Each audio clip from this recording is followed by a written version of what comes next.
नमस्कार मित्रांनो, SSZ story या आमच्या यूट्यूब चॅनलवर तुम्हा सर्वांचे स्वागत आहे।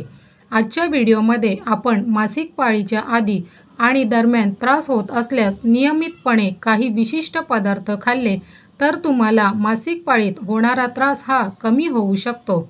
मांस खाणाऱ्यांनी त्यांच्या आहारात माशांचा समावेश करावा। यामध्ये असलेले डोपामाइन आणि सेरोटोनिन हार्मोन्स आपल्यातील तणाव कमी करतात आणि स्मृतिभ्रंश दूर करतात।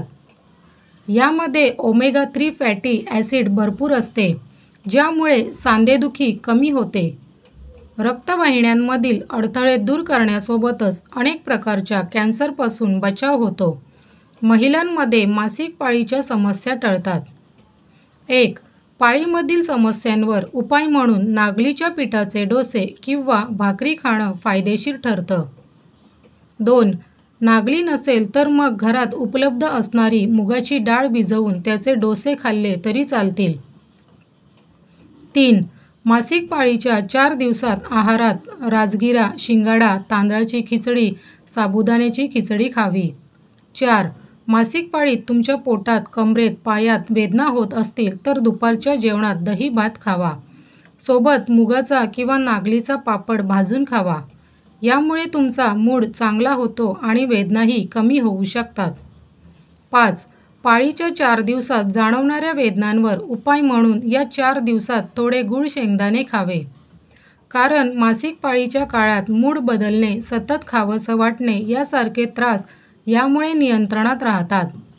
गूळ शेंगदाणे खाल्ल्याने रक्तस्राव देखील मोकळा होतो। 6. मासिक पाळीत अधिकाधिक तूप खावे, त्यामुळे पोटात होणाऱ्या वेदना कमी होतात। मळमळ होणं, उलटी होणं हे त्रासही दूर होतात। 7. मासिक पाळीच्या काळात रात्री भिजवलेले काळे मनुके आणि त्यात केशर टाकून खाल्ल्याने मासिक पाळीतील त्रास, पोटात, कमरेत चमका येणाऱ्या चमका कमी होतात। 8. मासिक पाळीदरम्यान पुदिन्याचा चहा घेतल्याने देखील बराच आराम मिळतो। पोटदुखी, मळमळ आणि गॅस इत्यादी समस्या पुदिन्याचा चहा प्यायल्याने दूर होतात। 9. मासिक पाळीच्या काळात महिलांनी प्रथिनेयुक्त आहारही घ्यावा। दही, दूध, मांसाहार, अंडी, मासे, अंकुरलेले धान्य इत्यादींचा आहारात समावेश करणे फायदेशीर ठरते। 10. मासिक पाळीच्या काळात महिलांच्या शरीरातून ब्लड लॉस ब्लीडिंग होतो। जास्त रक्तस्राव होणाऱ्या महिलांच्या शरीरात रक्ताची कमतरता निर्माण होते। पालक, केळी, भोपळा, बीट इत्यादी लोहयुक्त पदार्थ खाल्ल्याने या समस्यांपासून सुटका मिळते। धन्यवाद।